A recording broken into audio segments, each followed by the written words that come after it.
Have you ever practiced or prepared information about how to store rice and water? Have you prepared food for emergency or crisis situations yet? Do you know, for example, if a crisis happens one day, like if a war breaks out, how much water should you prep daily per person? You need to prepare food. What else is needed? Prepare medicine and basic first aid. What kind and how much dog food will you need? Have you thought about it yet? Honestly, in this video I'm about to share, I'm not trying to jinx anything. It's not that I want it to happen, but I can't say for sure that it won't. Right now, major countries like France, Sweden, the UK, and Finland have all created crisis preparedness manuals to distribute to their citizens so they can practice and be ready. Some countries have even gone so far as to order hospitals to prepare staff and space specifically for wounded soldiers by early next year. Or in some countries, they've extended the timeline for developing nuclear defense plans. You can support the Crisis Handbook by Money Monster at this QR code. The information I've prepared for this video isn't super detailed, because I'm not an expert myself, but I've gathered what I could for you. If anyone has anything to add or contribute, please feel free to share it in the comments below. If it turns out to be good and useful, I'll compile everything into a booklet or a PDF and share the download link for everyone later. And as always, you can easily support the Money Monster channel. Hit like, share, and leave a comment with any extra info you have. And most importantly, please don't forget to hit subscribe. Next time I upload a new video, we'll get to see each other again. Sounds good, right? Thank you! At this very moment, France's Ministry of Health has issued a formal directive to hospitals across the entire country to prepare enough beds to accommodate at least tens of thousands of wounded soldiers. They also need to organize comprehensive patient beds, additional medical personnel, specialized equipment, and strategic treatment facilities near airports and ports. It's even been specifically mandated that everything must be fully ready by this coming March, 2026. The reason the French government gave this order isn't complicated at all. It's because of concerns about the ongoing global crises, whether it's the economic crisis or the possibility of war. Just recently, there was a major military drill, Zapad 2025, the joint exercise between Russia and Belarus. That was just this past summer. And then there's the Russia-Ukraine war, which keeps dragging on with no end in sight. So the government put together a survival guide for citizens to help them get through emergency situations, including the possibility of military conflict. And the government is taking this guide very seriously. They even mailed it directly to people's homes. The guide is about 20 pages long. It's meant to help people prepare for at least 72 hours in an emergency, outlining what needs to be done. It covers how much water and food you should have ready and what to do about medicine. It also explains basic self-protection methods. It explains how to give basic first aid and what to do if the government issues an emergency alert. What should people do in that situation? Honestly, in our country, we wouldn't know what to do. A reporter actually asked why the government released this guide. France 24. Yes, and the answer was straightforward. Yes, they made it just in case there's a war. Listen to this. Yeah, it is a tool for the French population to have in the case of an armed conflict, but it's also a tool to use in the case of a natural disaster, cyber attacks, health crises like COVID, or a nuclear fallout. It's essential information for the public to have, for all those what-if scenarios. And it's not just France that's put out a warning manual telling people what they should prepare for. There are actually a lot of other countries that have done the same, giving advice on what to do when a crisis hits. Some countries have been doing this since 2024. For example, Sweden released a brochure called In Case of Crisis or War. The latest edition was just distributed in November 2024. It was sent out to more than 5 million households. That means it was delivered right to people's homes. So what's included in that Swedish brochure? It has evacuation procedures, how to stop bleeding, how to help people who need special assistance. For example, the elderly, people with disabilities, children, things like that. How to cope with anxiety during a crisis. This is really important. Have we prepared ourselves mentally and physically? There's also a section on how to prepare things for your pets. And most importantly, They even include how to talk to children during a crisis or in times of war. Can someone please come and tell me? Finland also has its own handbook to distribute. In Finland, the focus is on infrastructure because almost every major city there has shelters with the capacity to accommodate at least 50% of the city's population. Plus, in Finland, they actually conduct real drills on self-defense and survival methods. There are examples in Asia too, like Taiwan. Well, Taiwan definitely has to be prepared since it's a country that's always in the spotlight. For example, in September 2022, the Taiwanese government launched a civil defense manual called the Civil Defense Handbook, a new edition. This provides guidance to the public on how to find reliable information and how to act in emergency situations. The Taiwanese government has emphasized that the reason they're distributing this handbook isn't to cause panic among the public, but honestly, just issuing this warning is already pretty alarming. The Taiwanese government said that it's necessary to distribute this handbook because our citizens need to know what to do in case there is an invasion from a foreign country.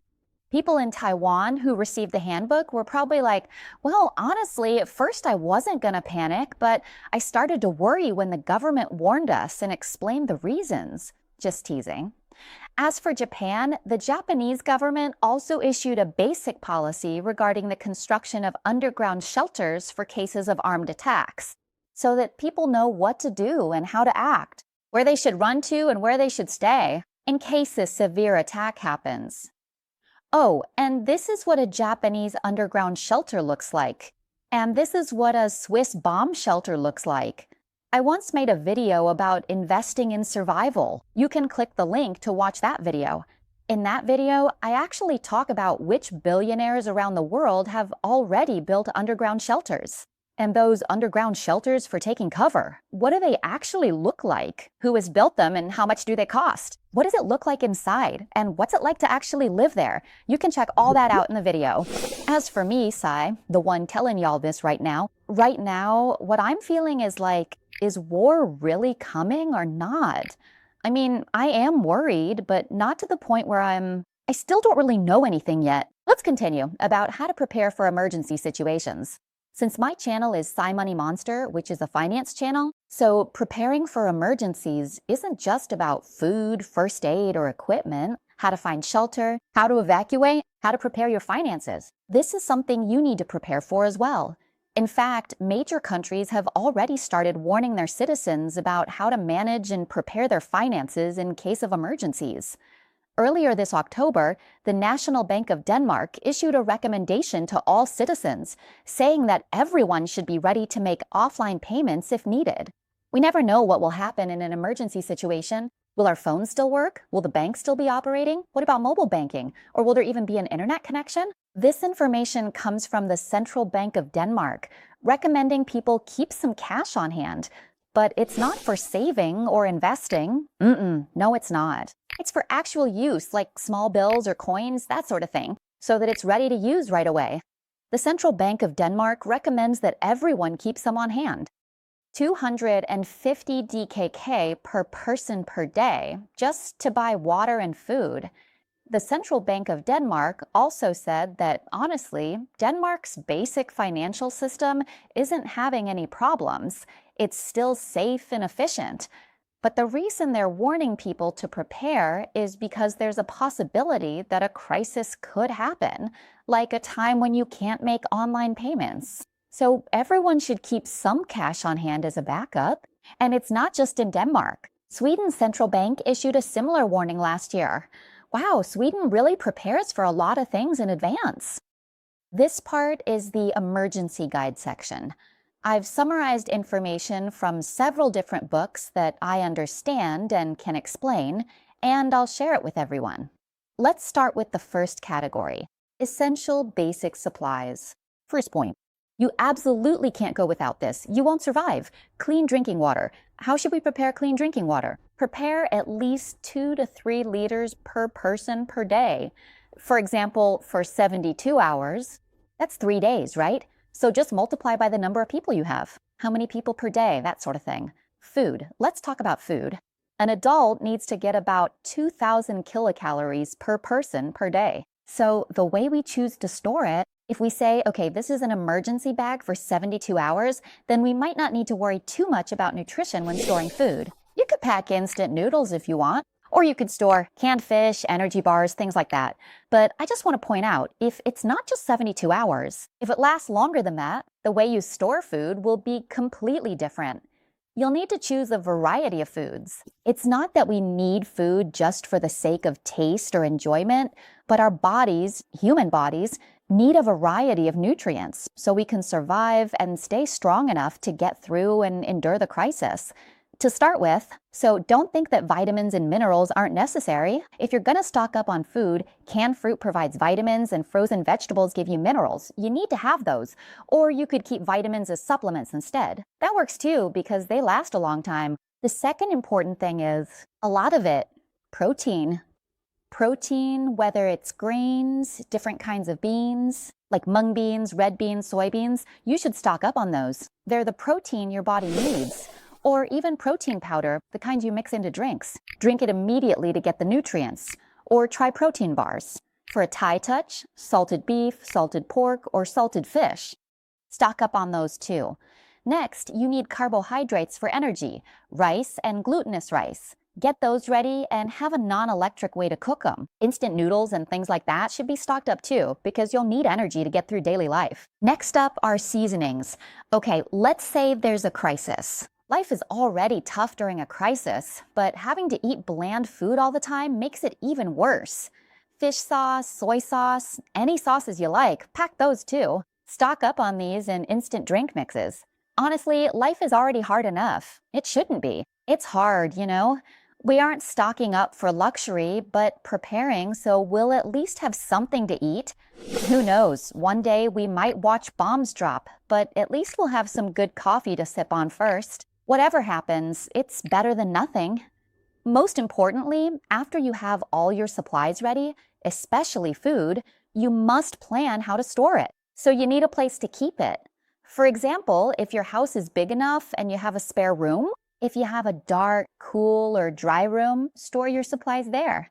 Otherwise, you should look for something suitable for food storage. And this doesn't require a big investment.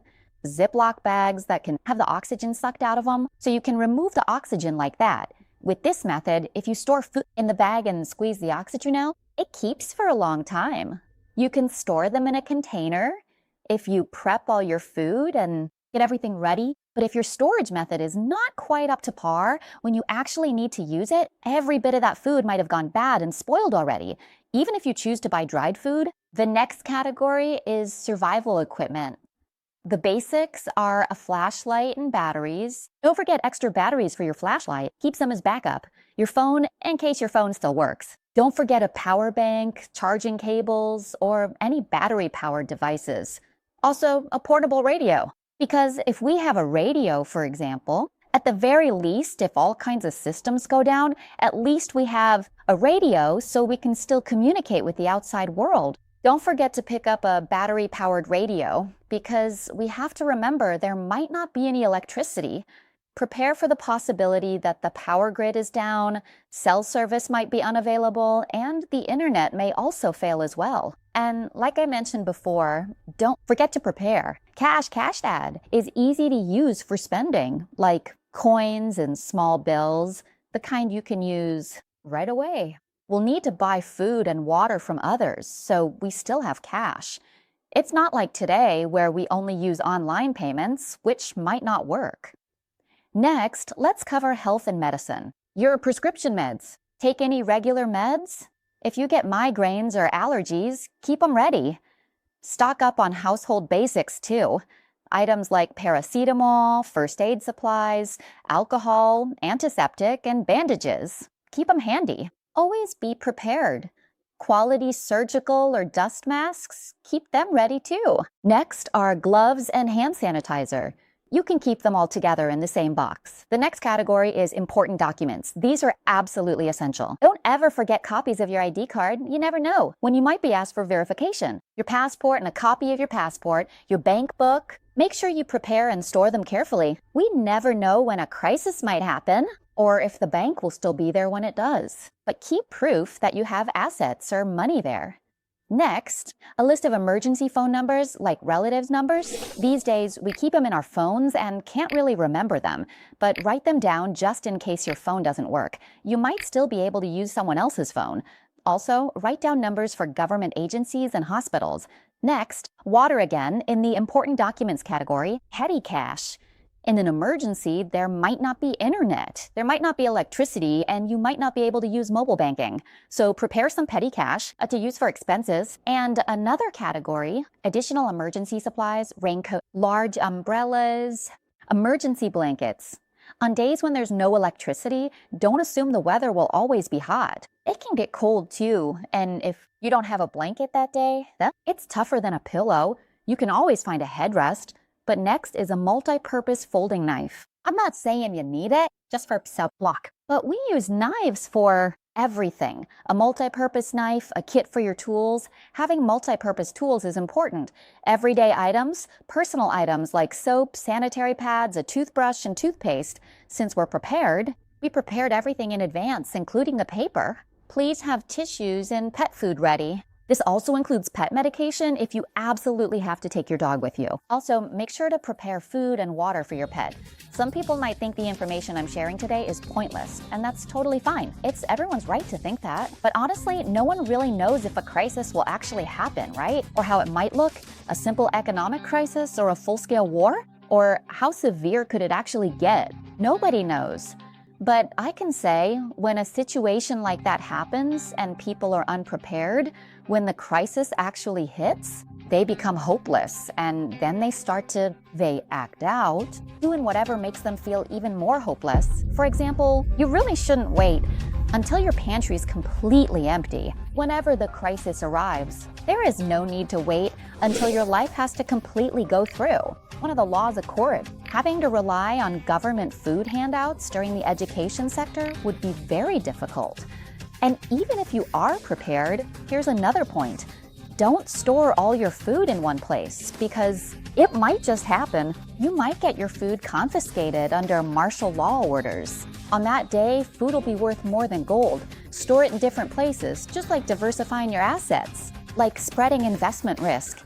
If that day comes and the system truly collapses, like totally falls apart, there will be 3 types of people. First, those who are fully prepared. Second, those who haven't prepared at all. And third, those who are no longer alive with you anymore. So ultimately, whether you and your entire family will survive this depends entirely on your own decisions and how well you prepare, starting right here today. By the way, I want to give a huge thanks to Duchess for providing the coffee.